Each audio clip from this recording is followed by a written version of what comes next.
Today, I think it would be best for me to contribute by just the theme that's coming up for me is empowerment, because so much of this last 2 years felt so disempowering.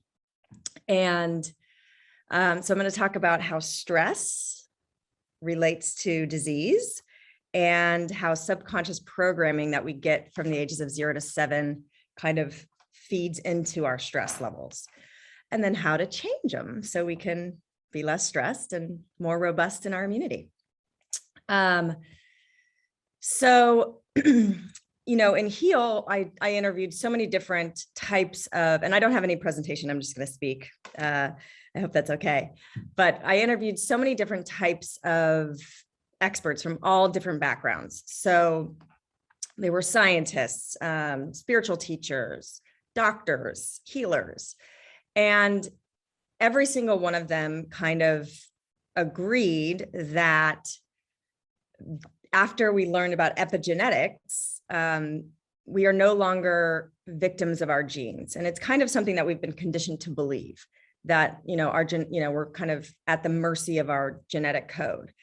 Well, what we've learned since in the last couple of decades, with the rise of epigenetics, which I'll explain in a minute, is that genes are just a blueprint, and it's our lifestyle choices, our environment, and our subconscious programming, our perception of the environment, that actually toggle genes on and off. So I could come from a long line of people that have a certain disease. So I may have that genetic code, but based on my lifestyle choices, my environment, my stress levels, which come from my perception of my environment, which comes from my subconscious programming, I never have to turn that gene on. I can keep turning on, through positive neurochemistry, turning on healthy genes.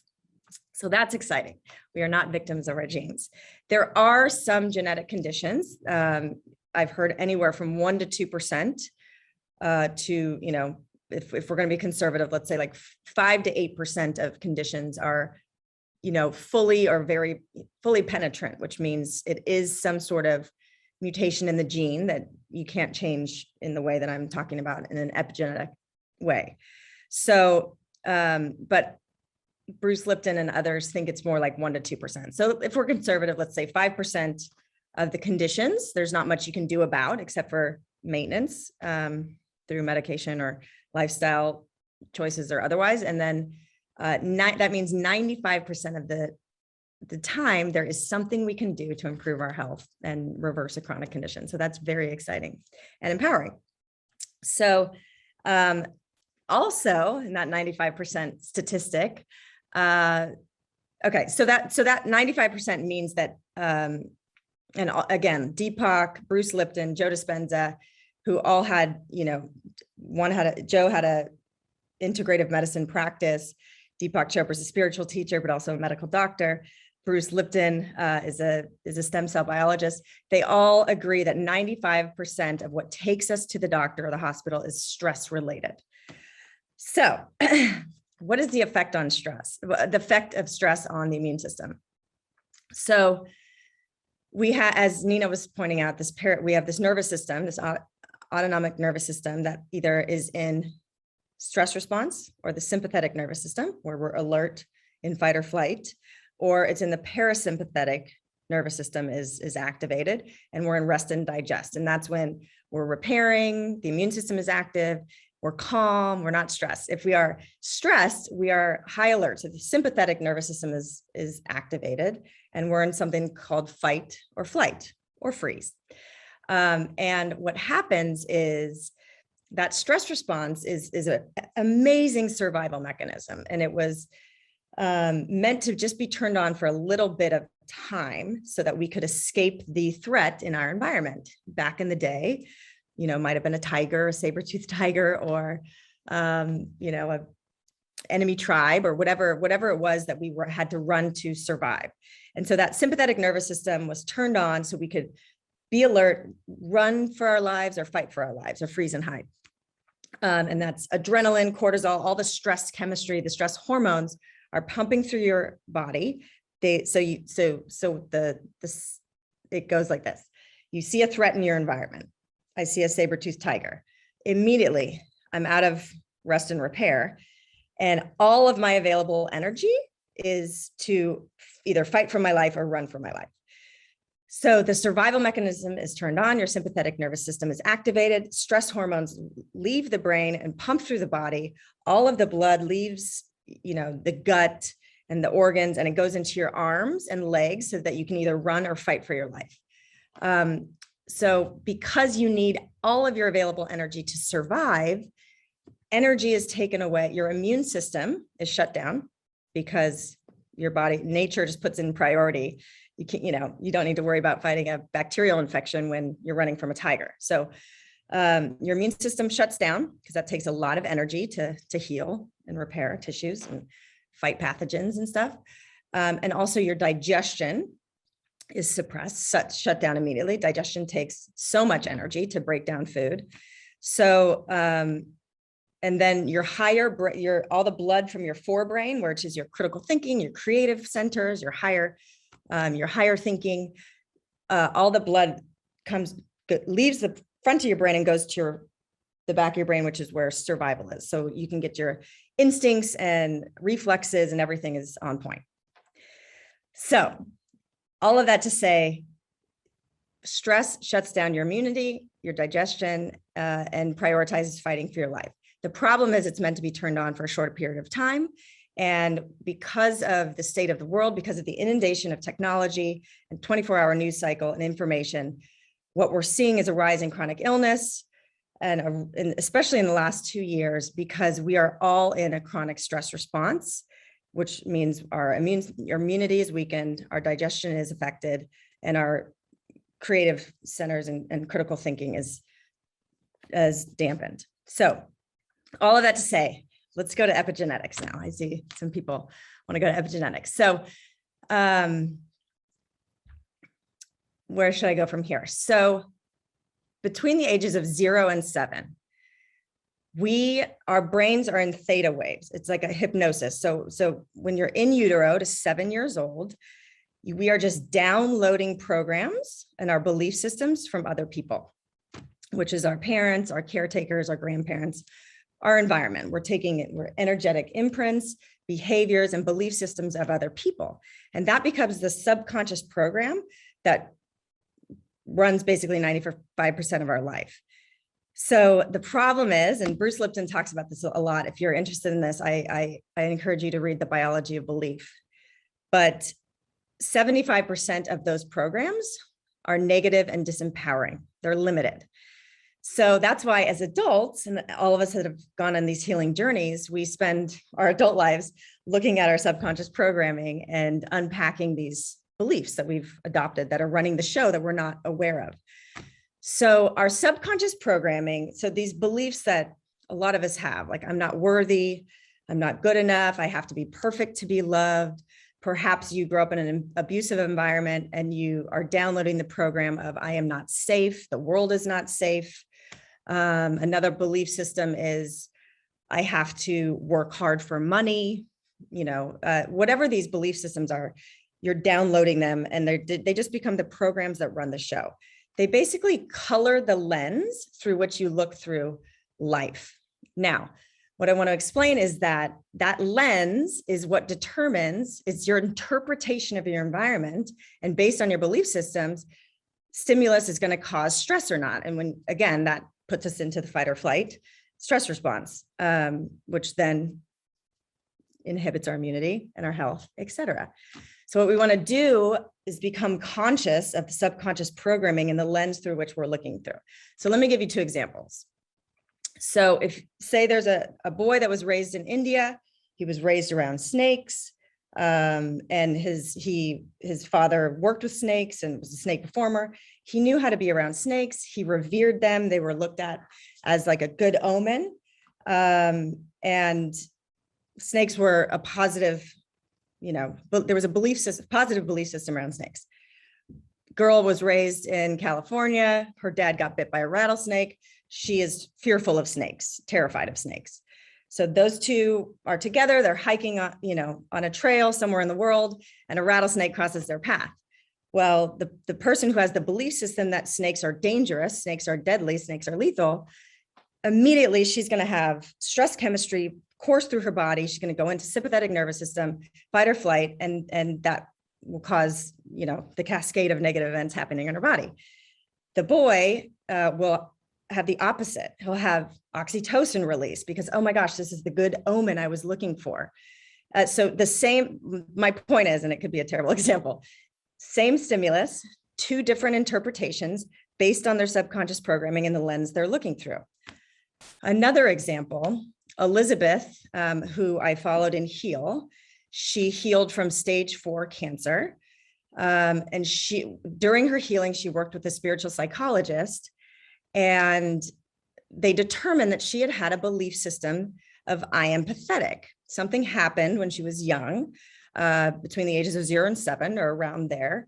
And you could get a new belief system from a trauma or something at any point in life. But the point is, when you're between the ages of 0 and 7, your brain is in theta and is literally just in hypnosis, downloading like a sponge. So she had developed, because of something that occurred when she was a small child, this belief system that she was pathetic. So then what happened was she was looking through a lens her whole life of I am pathetic.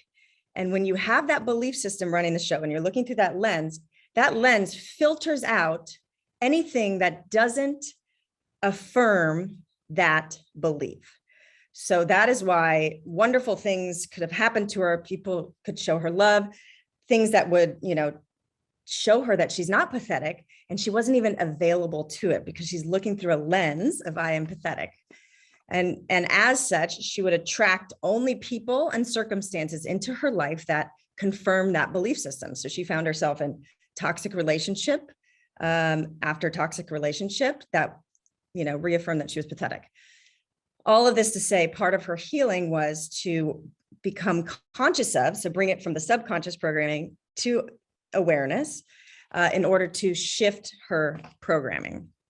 So all of that to say, so we could be looking to Bruce Lipton. He talks about this. So basically saying there's no bad people. It's just bad programming. And so I think it's a time in history where we can, differ in our dialogue right now. It's very polarized. And so, to understand that, and this is, forgiveness is a big, big, huge part of healing that we talk about in Heal. And to really be able to offer people grace and compassion, because especially when we're in this collective stress mode, we're not, again, when you're in the fight or flight or this low-grade chronic stress, we're just reacting from our survival mechanism, from our programming. So all this divisiveness, all this heated polarization right now, people are just reacting from their program because they are in stress and fear.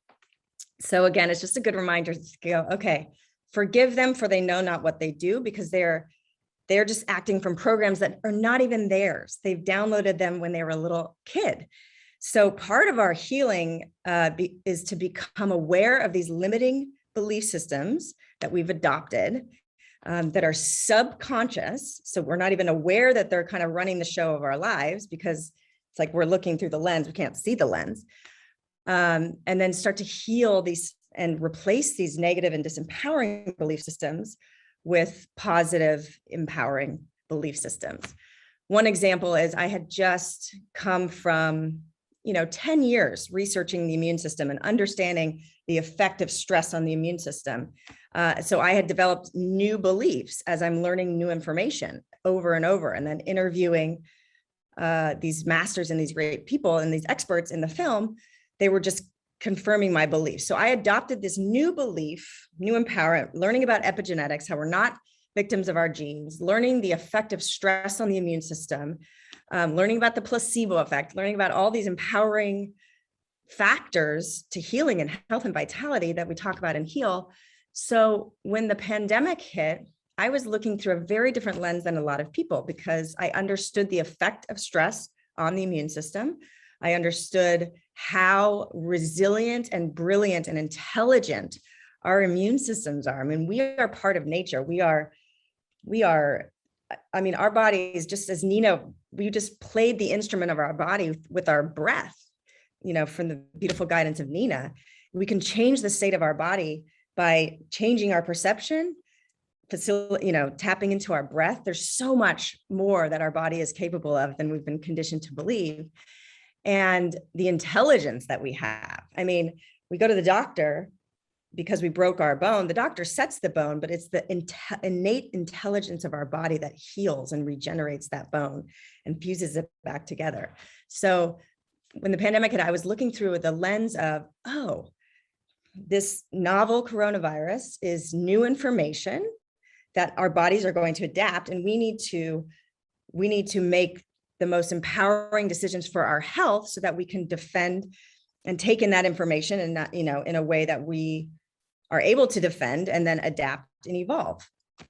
And so I was and then I was watching the world and the fear that was coming, being kind of cycled through the news cycle, and to no fault, I don't think anyone's consciously doing anything sinister, but if you're in the media, you want to hook attention. So fear sells, it's just part of the nature of the beast. And so, and there was so much unknown and confusion. So there's so much fear, but because of my knowledge and belief in our immune system, I was looking through a different lens. So I didn't get hooked by the fear that so many did. And I knew, and I was just like, it just broke my heart because I knew that immunity collectively and globally was being lowered through this constant fear and stress. So all of that to say, so much more is possible when it comes to our health. And we have this amazing instrument of our mind. We can enlist different therapies. And Bruce Lipton, I interviewed him on the Heal podcast about a month ago, and he talks about different ways that we can reprogram our minds, change the lens that we're looking through so that we not only just can navigate life with less stress and anxiety, therefore, boosting our immunity and our natural defenses, but just learn to play this amazing, intelligent instrument of our bodies and minds. And just so much more is possible. And, unfortunately, just the state of the world, we've been conditioned to think otherwise. We've been conditioned to seek outside of ourselves for help, which is disempowering. And so we need to understand that our bodies are capable of amazing things. And yes, we need community and this beautiful summit that Crystal and Michael have put together. We need community, we need information, we need support, for sure, but the intelligence and the answers are within you. And we have the power to change the lens through which we look, and also which then affects the chemistry that is constantly being released into our bodies. So I hope that was helpful. Does that make sense? Yes, that makes complete sense. The chat is going off, Kelly. So thank you so much. I'm inspired. It's so amazing to hear that we can truly heal, and there's so much hope. I think you've given us a lot of hope. We are incredible beings. We're very powerful. Yeah, I will ask you a couple questions. I know we won't be able to get to everything, but someone in the audience asked, can we switch off the genetic thing if it applies to hormones? For example, her daughter has insulin issues. One daughter has estrogen and cortisol issues. So if it's a genetic thing from your family, is that something we can change or do? It's hard for me to answer specific health related questions because I'm not qualified or authorized. However, I would recommend, maybe I'm a crazy optimist and idealist, but I believe so much more is possible than, certain people will tell us. So I believe so much is possible. What we're seeing now with quantum physics and energy, so much is able to be shifted. And for insulin and hormone issues, I would definitely, it's about finding the right practitioner, doctor that can crack the code with you. And I think that we're seeing a shift in medicine from, just the basic conventional model where a doctor really can't get into what your lifestyle, your nutrition, your stress levels, your family history, your genetics.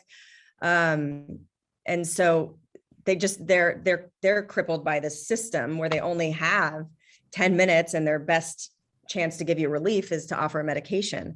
We're seeing a lot of doctors shift to a functional medicine model, or integrative medicine, where they can give you the right test, your children's blood levels, and then offer, solutions that could affect change in those ways. So I don't know the specifics, but I know that if it was my child, I'd work with a functional medicine doctor who could test the blood and do all the tests there's so much testing and feedback we can do now that's related to our microbiome, hormones. And I do believe there's so much that you can do to play with those levels, and a lot more is coming, with technology and stuff as well. Yeah, amazing. I'm hopeful. Yes. So we are all hopeful, hopefully. Another question for you, if you can answer, what are good nutrients to heal your brain from chronic stress?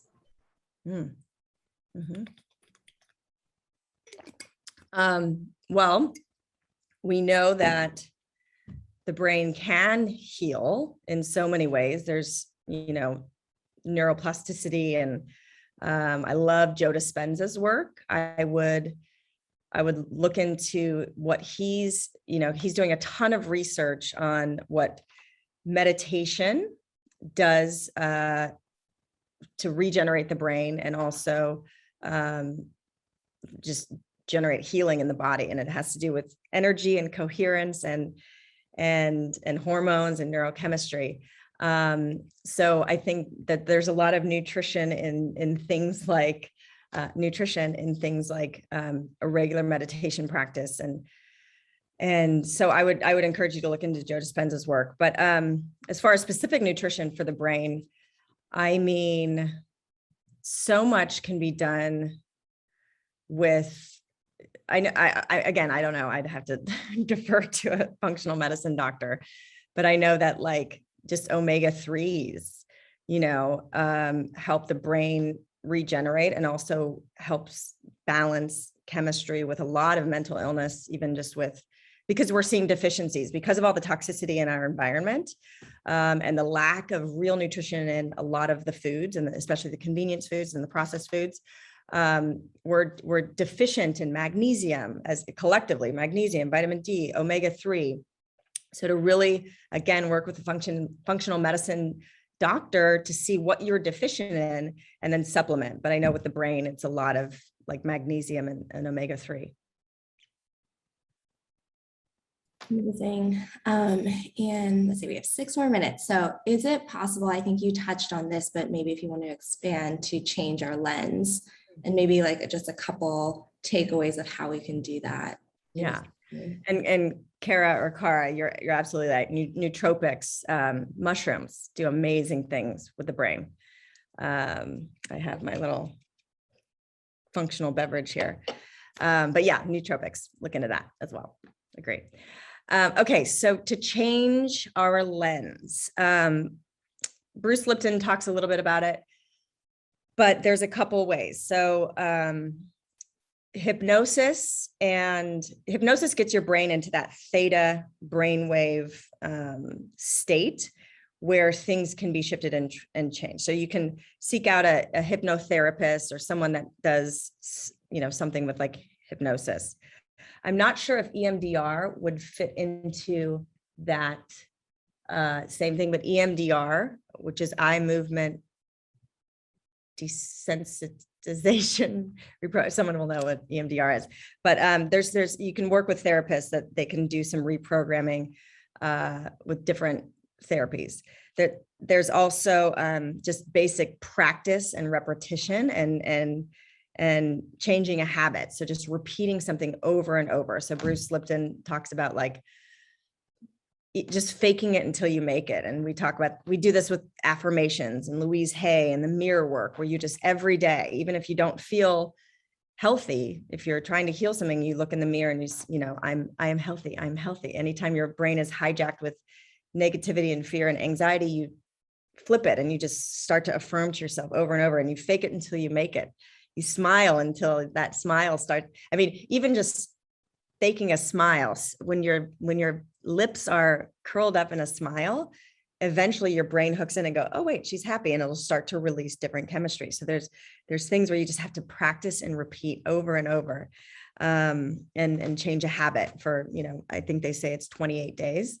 So practice and repetition, fake it till you make it, and you could reprogram. That's the longer, more committed road, but it works.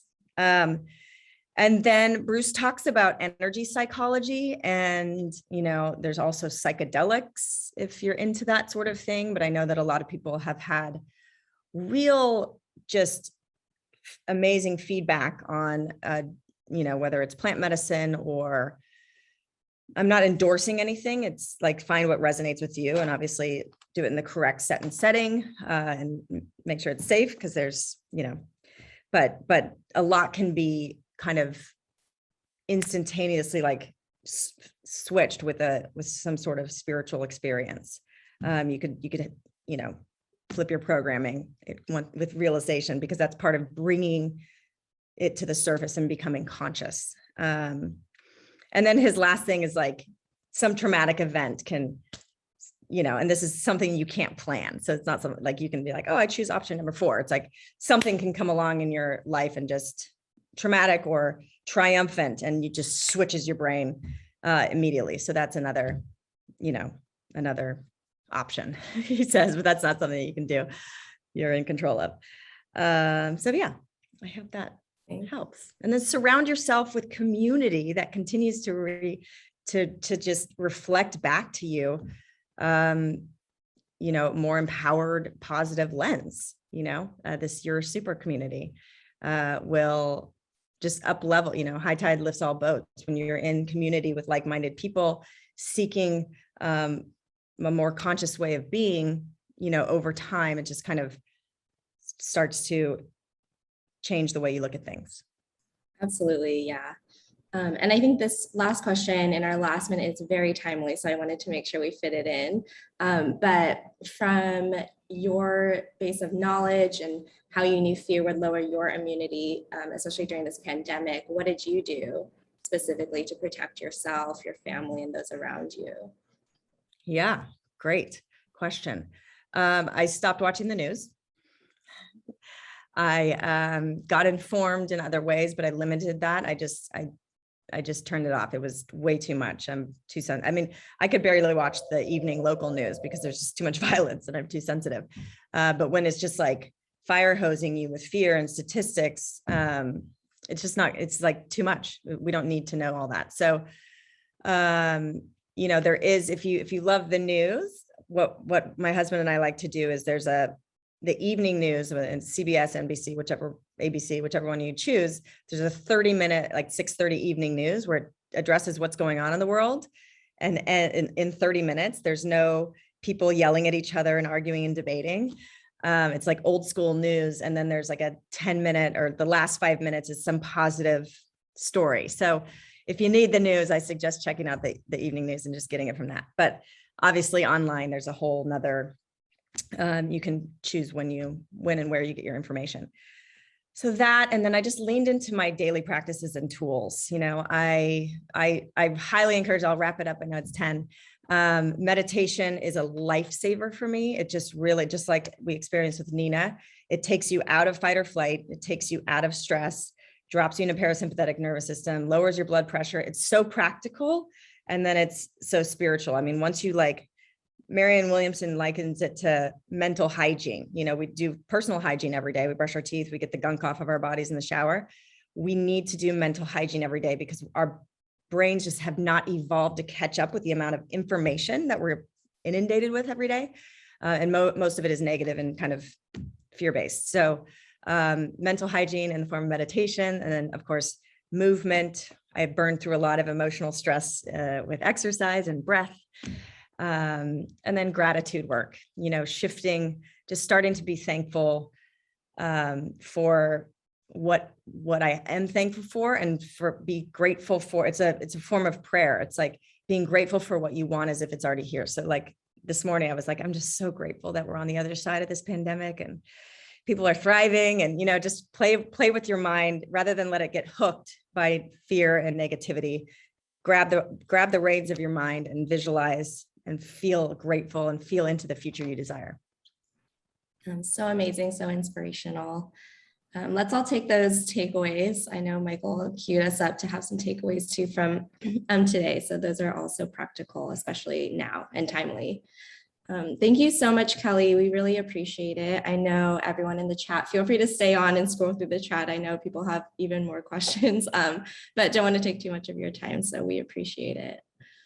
Thank you so much. Thank you. Thanks, guys.